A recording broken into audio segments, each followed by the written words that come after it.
Good morning, gentlemen. Welcome back to Maine University. Hey, listen, I want you to do something and take a look at our seal. You will no doubt notice three words encircling my best attempt at a faux college logo. But these words are fellowship, mentorship, and ownership. And these weren't just words that I pulled out of a hat. They serve, among other things, as a bedrock for our noble institution. They work in progression, though, from the strength that we gain through fellowship that allows us to build meaningful mentorship connections, and finally, build leaders who take ownership. And on a practical level, these guiding principles are a reminder that if I want to go on a rant about something that doesn't really help, it doesn't align with what we're about, I should just use Twitter. But look, since we're far removed from simply scratching the surface, and we've chosen to deliberately challenge the status quo, we're going to dig into a lost lesson from early in 401 that is directly connected to our third principle. So if you're ready, let's jump right in. When I was a kid, I remember growing up and living in a couple of different apartment complexes. When the fridge went out, we called maintenance, and we waited. When the AC went out, we called maintenance, and we waited. When the grass was so tall that you thought you were in the jungle, we called maintenance, and we waited.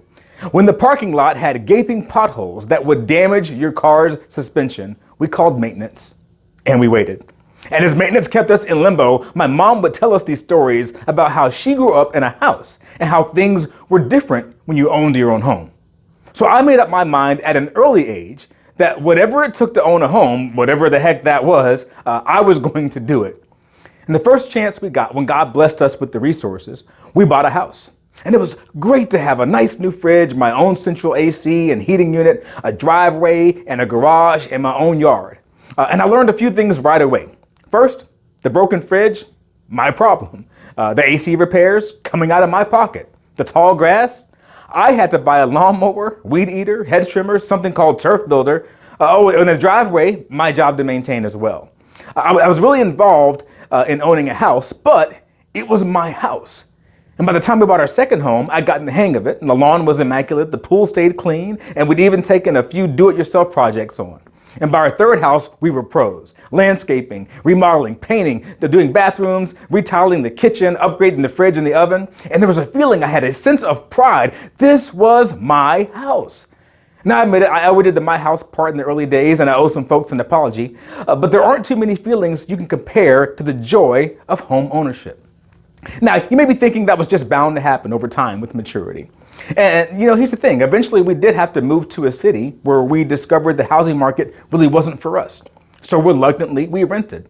And for as much as I didn't want to buy in that area, I had been bitten by the home ownership bug, and my heart really yearned for a home that I could put my own finishing touches on. Now, I really thought that going in, I would treat that rental like it was my own. And let me be clear, I'll never tear up someone else's property. But the little things that I would do for something that I invested my money in just weren't there. The AC went out like on the first day, and I'm thinking, there's no way I'm spending my own money. I didn't like the fridge. It didn't have an ice crusher. Not my problem. We bought ice trays. We really missed the custom oven from our last kitchen. So what? I wasn't a fan of the paint, but I dealt with it. Oh, wait, you want me to mow the grass? Is there somebody I can hire for that? I'm not buying a lawnmower, hedge trimmers, weed eater, and stock it up on turf builder for something that I don't have a stake in. And that's the point of this week's lesson. Men, we are owners and not renters. Look, have you ever rented a car? You drive it a little different when you don't have to do the maintenance. Come on, be honest. You ever rented a tux? You're not particularly worried about how much you sweat in it. Those inflatables that you rent for a kid's party, so what if you don't fold it all the way back down the way they ask you to or get the water out of it? How about the shoes at the bowling alley? You don't get upset when they get scuffed, and you really don't care if you're wearing fresh socks when you put them on. A renter has a different attitude about the things they rent compared to an owner's attitude about the things that they buy. It is not just the whole temporary thing, it's an indifference at the outset of the relationship that disconnects any real responsibility beyond that of the terms of the defined rental agreement. When the oven breaks, a renter will abandon their own self-interest just to see the terms of the contract enforced. That means it doesn't matter if you can't cook for a week, you're not taking any money out of your own pocket. Men take ownership of the things in life, and when we do, we see fruit come from those things. The house or the apartment that you rent, it gets no upgrades. It's worth the same when you leave it as it was when you got there. The home that you own gets special attention.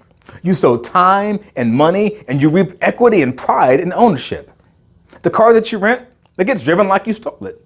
When you buy a car, it gets washed every week, parked on the far end of the parking lot, and you put the good gas in it. So work with me here, and let's examine some of the areas in our lives where taking ownership really separates the men from the boys. Now, dating can be looked at as renting with an option to own, which would be marriage. So many of our men get trapped in a cycle of perpetual dating, essentially afraid to buy. Even worse, some treat marriage like dating. Imagine buying a house and paying a mortgage every month and taxes and insurance too, but you don't cut the grass or keep the AC working. You let the fridge die, you start seeing mold and don't tend to it, you ignore cracks in the foundation, you treat this $200,000 investment like a $700 a month one-bedroom apartment, and that's what it ends up looking like. When you don't value your bride, you end up with a marriage that feels a lot like you're dating. The foundation is shaky, you don't invest any more time than you have to, and you're already thinking about the next relationship. Men, it's up to us to be all in our marriages, valuing the institution by being faithful, nurturing our wives, and keeping things interesting. If you have children, you must be invested in their future. It's not mom's job to raise them while you go off and do the things that make you happy. You can't be a part of your children's lives when it's convenient and then toss them aside to catch the game or hang out with your buddies. A man takes ownership of his role in the family. It's not temporary. Now, moving on to your job or your career, if you're wondering how to get ahead, try approaching this situation as if you had to bear the burden of ownership. Think, if you had to pay the bills, would you still consume company resources as if they were infinite? Would you still treat paying customers like they were morons? Would you still be sleeping with coworkers? I hear a lot of men complain about their jobs and out of the same mouths pour these ridiculous stories of how they treat customers. How they approach their work with just enough to get by attitudes, how they've cussed out, badmouthed, or completely sabotaged a coworker or even their boss. But wait, they're still livid when there's no raise or when someone else gets looked at for promotion. Treat your job as if you were in charge. I'm not saying walk in and act like you own the place. That might get you fired. But try making decisions from the point of view of an owner or an executive. And for those of you who have entrepreneurial aspirations, this goes double for you. Are you the kind of employee that you would hire? Imagine being the one who has to raise the capital and take the risks and pay the employees, buy supplies, keep the lights on, advertise, be named in lawsuits against the company, and keep investors happy. If you apply ownership attitudes to your job, it will pay dividends and you will see yourself advance.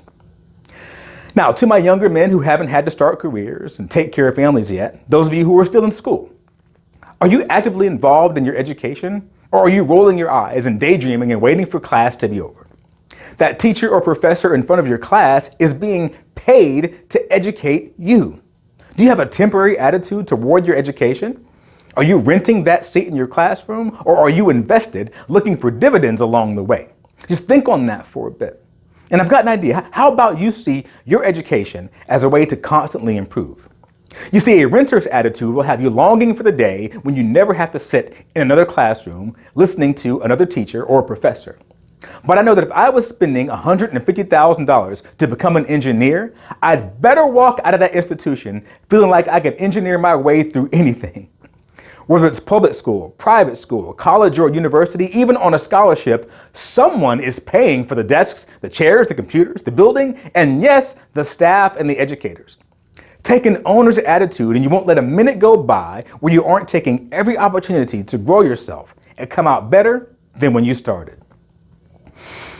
Men, when God gives us tasks in life, we have to take ownership of them and be accountable.